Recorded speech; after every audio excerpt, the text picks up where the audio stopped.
4교시에는 이항을 이용하여 1차 부등식을 풀어볼게요. 자, x를 10번 곱한다고 하면 x 10번까지 거 쓰면 됩니다. 그런데 x를 100번 곱한다고 하면 어떻게 하면 될까요? 바로 x의 100제곱 이렇게 간단하게 쓸 수가 있어요. 문자 x 위에 작게 100이라는 숫자 이렇게 쓸 때 x는 곱해지는 수를 나타내고요. 위에 작게 쓰는 100은 곱해지는 횟수를 나타내는 거예요. 곱하는 수를 나타내는 거예요. 그래서 이것은 x의 100제곱이라고 읽으면 되고요. 아래쪽에 있는 x는 거듭제곱의 밑이라고 하고 그리고 100은 지수라고 합니다.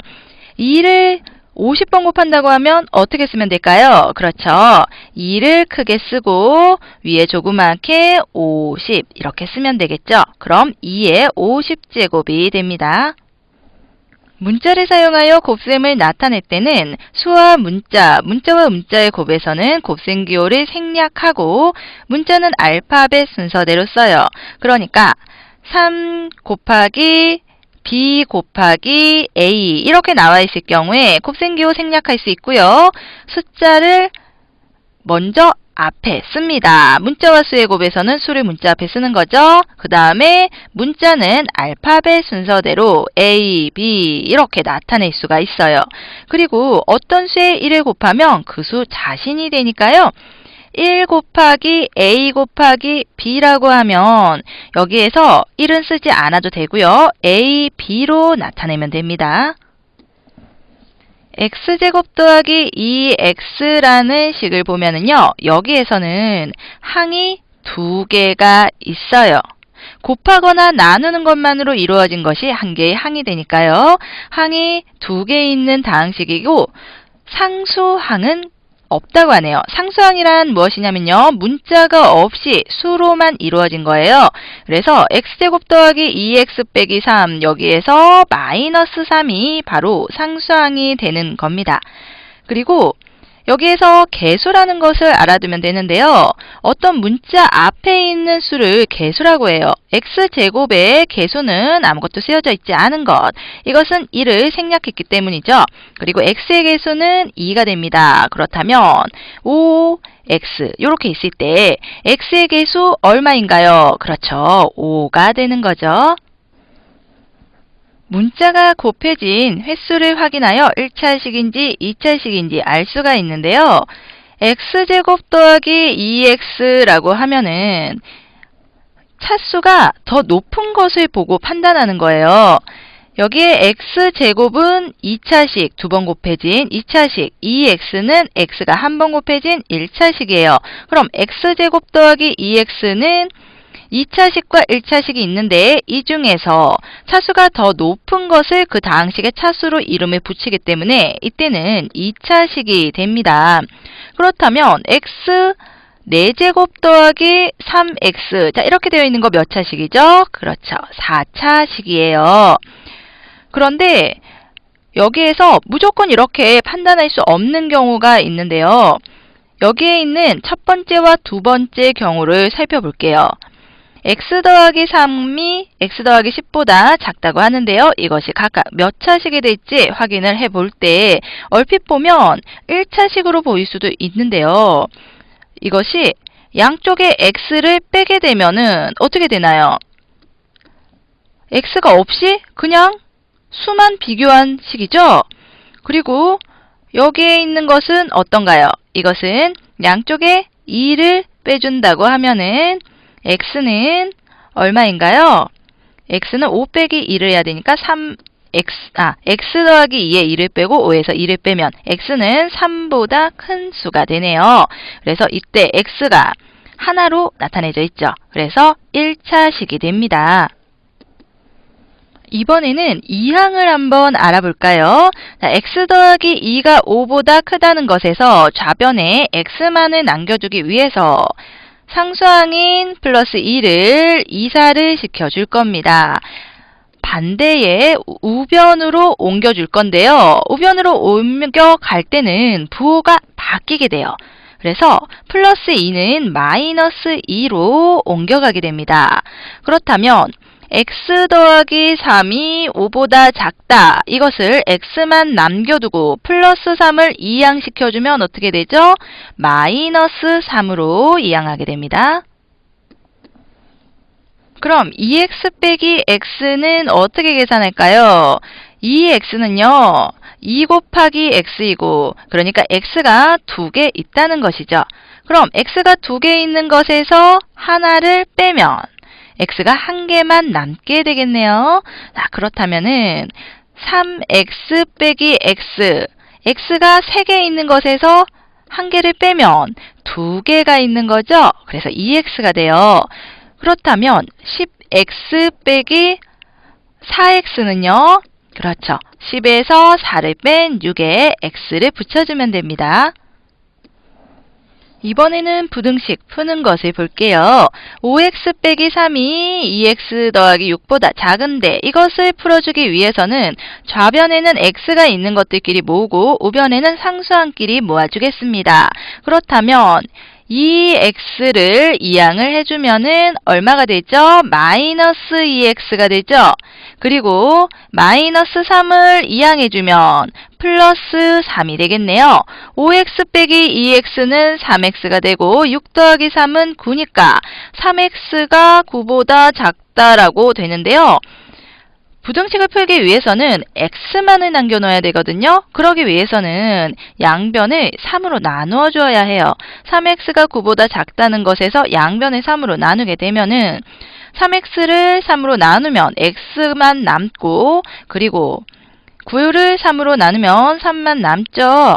그리고 양변에 같은 양수를 나눈 상황이기 때문에 부등호의 방향은 그대로가 됩니다. 그렇지만 여기에서 음수를 곱하게 되면 부등호의 방향이 바뀔 수도 있다는 것은 항상 주의해 주어야 합니다. 그럼 분수가 있는 부등식은 어떻게 풀어야 할까요? 분수가 있는 부등식의 경우에는 여기 나와 있는 분모의 최소 공배수를 구해서 그 최소 공배수를 각 항에 곱해주면 돼요. 여기에 분수가 있는 부등식을 잘 풀이해 놓았네요. 이것을 선생님이랑 같이 살펴볼게요.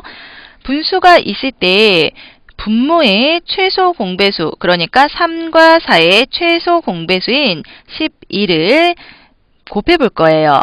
그렇다면은 3분의 x 더하기 2에 12를 곱하게 되면은 3과 12가 약분이 돼서 4가 남게 되죠. 4는 4 곱하기 x 더하기 2 이것을 계산해 주게 되는 거고요.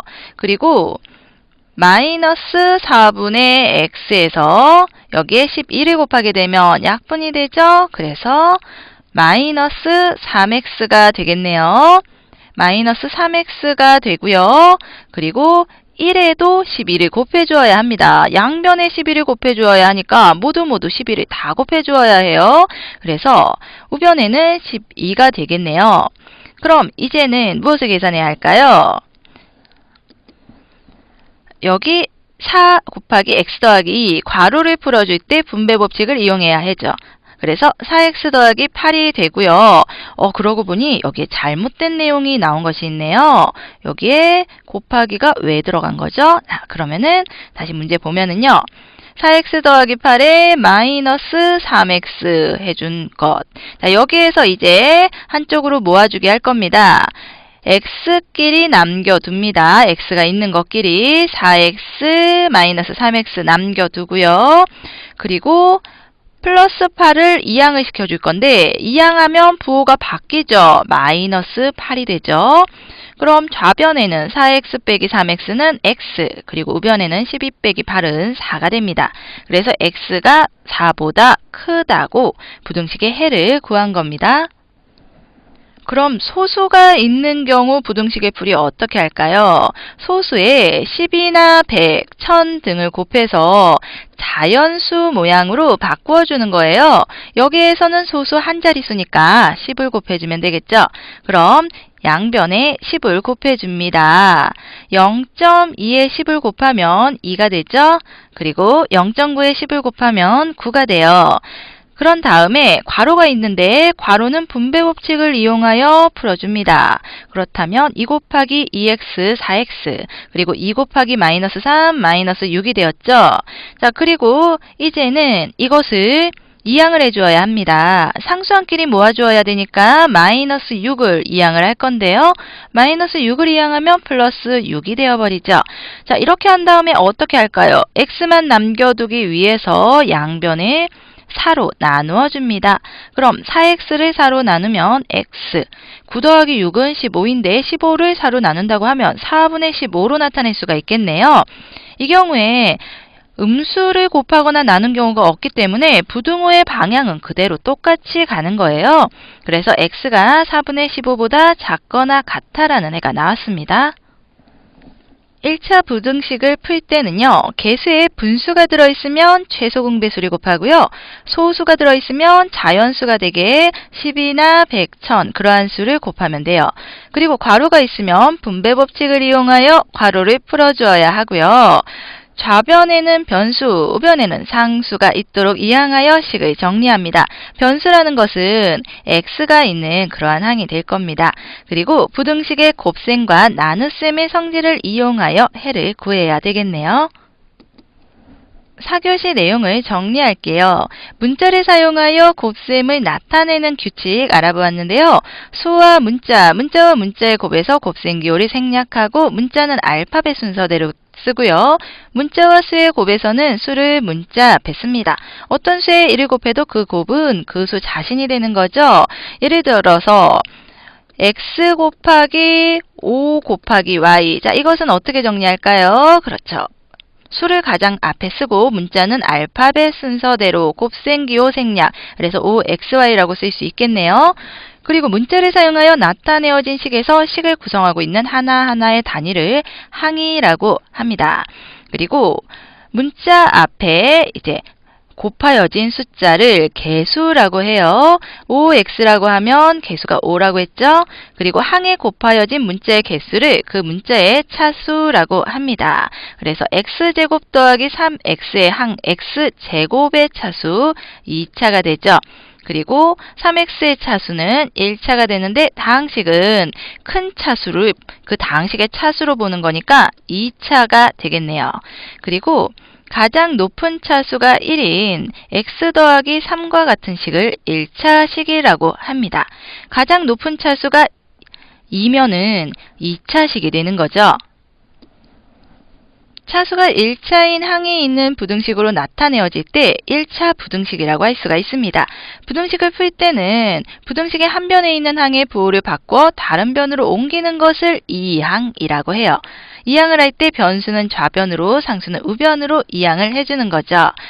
그리고 1차 부등식을 푸는 순서, 개수에 분수가 들어있으면 최소 공배수를 곱하고 소수가 들어있으면 자연수가 되게끔 알맞은 수를 곱합니다.